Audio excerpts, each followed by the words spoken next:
हम समझते हम अकेले नहीं जाएंगे उस गोल्डन एज में, आप सबको साथ में ले चलेंगे। चलेंगे? हाँ, उसके लिए कुछ नहीं करना है। वो लोग तो चंद्रमा में वो क्या जमीन खरीद कर रहे हैं, और यहाँ आपको कुछ पैसा देना नहीं पड़ेगा, लेकिन टिकट ले लो। लेंगे टिकट? बताओ टिकट बताओ यहाँ की गोल्डन एज की। गोल्डन एज माना मनुष्य अच्छे हो जाएंगे, वो गोल्डन एज हो जाएंगी। प्रकृति इतना दुख दे रही है, वो दुख नहीं देंगी, क्योंकि मनुष्य आत्मा का वायुमंडल प्रकृति पर पड़ता है। मनुष्य आत्मा शुद्ध हो जाएंगी, परमात्मा के याद में शक्तिशाली बन जाएंगी, तो प्रकृति भी सुखदायी हो जाएगी। अभी तो देखो प्रकृति कह रहे, एक सिर्फ बादल फटा सौ को ले गया, ये प्रकृति है, दुख दे रही है ना। तो प्रकृति को भी हम बदल देंगे अपने वायुमंडल से। वायुमंडल से वाइब्रेशन फैलता है। अभी मंदिर में आप जाते हो, वाइब्रेशन कितना अच्छा होता है, और ऐसे गंदे स्थान पर जाओ तो वाइब्रेशन क्या होता है? वाइब्रेशन फैलता तो है ना। तो हम सभी मिलकर के अगर मेडिटेशन सीखेंगे, यानी अपने मन को परमात्मा में लगाएंगे और परमात्मा से शक्तियां लेंगे, तो क्या नहीं हो सकता। तो हम अभी दृढ़ संकल्प करें। इसकी टिकट सिर्फ है 5 खोटे पैसे आपको देने हैं, खोटे पैसे, सच्चे पैसे नहीं, नोट वोट डॉलर वालर नहीं।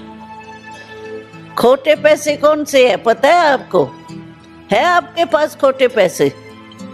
बैंक में या वहाँ आपकी तिजोरी में है खोटे पैसे? है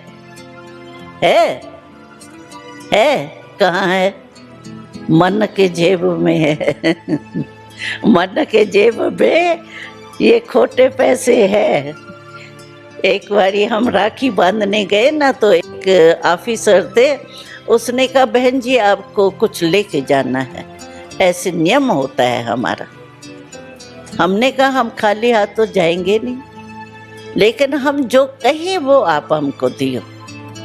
कहा क्या? हाँ, जो कहेंगी, आज तो बहन का दिन है, जो कहेंगी वो हम देंगे। हमने कहा आपके पास खोटे पैसे है? कहते खोटे पैसे आजकल चलते ही नहीं है बहन जी, हमारे वहाँ तो नहीं है। आपने देखा है कि हमारे तिजोरी में या वहाँ बॉक्स में है क्या? मैंने कहा हमने देखा तो है आपके पास है। कहते कहाँ है? हमने कहा आपके मन के जेब में है। कहते हैं हाँ वो तो है। हमने कहा सिर्फ एक खोटा पैसा दे दो, 5 भी नहीं दो, 1 दे दो, वो हम ले जाएंगे। कहता है मैं तो देने के लिए तैयार हूँ, लेकिन फिर मेरे पास वापस आ जाए तो। क्वेश्चन तो बेचारे का ठीक था। तो हमने कहा उसको, हमने कहा देखो आपके पास अगर वापस आएगा ना, तो आप ये याद रखना कि दी हुई चीज़ फिर यूज़ नहीं की जाती।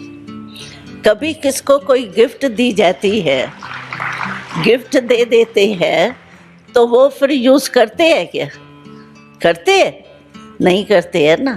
तो आपको उसकी मदद मिलेगी, ये याद करेंगे ना, तो आएगा भी समझो, तो आपको ये बात याद आएंगी ना, तो मैंने दे दिया है, तो फिर आपका धीरे धीरे ख़त्म होता जाएंगे।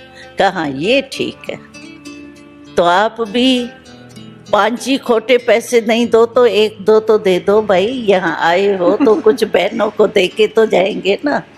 हाँ, तो कोई ना कोई खोटा पैसा दे के जाना जरूर। अफसोस की बात है, लोगों को इस युग में इस बात का एहसास ही नहीं है कि वास्तव में काल का चक्र क्या है, युगों का परिवर्तन कैसे है, कब कौन सा युग आना है।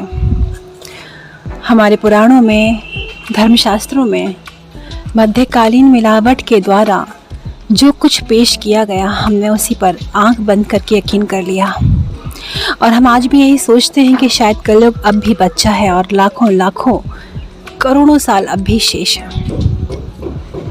साथ ही साथ हम ये भी सोचते हैं कि लालच नहीं पैसा खराब है, काम वासना नहीं स्त्री जात खराब है, ममता नहीं रिश्ते खराब हैं।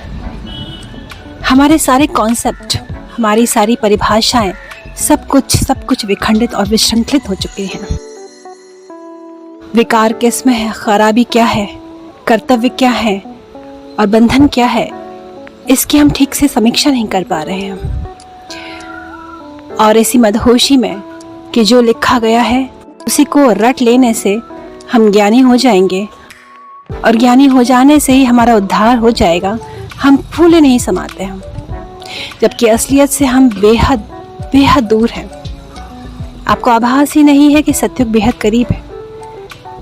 आप कलयुग और सतयुग की बेला, जो संगम बेला है, उस युग में आज जी रहे हैं। जिन स्त्रियों को, जिन माताओं को आप इस हेय दृष्टि से देखते हैं, उन्हीं को कभी आप भोग दृष्टि से देखेंगे, कभी आप उन्हें तिरस्कृत दृष्टि से देखेंगे, कभी आप उन्हें पाना चाहेंगे, कभी आप उन्हें दूर भगाना चाहेंगे।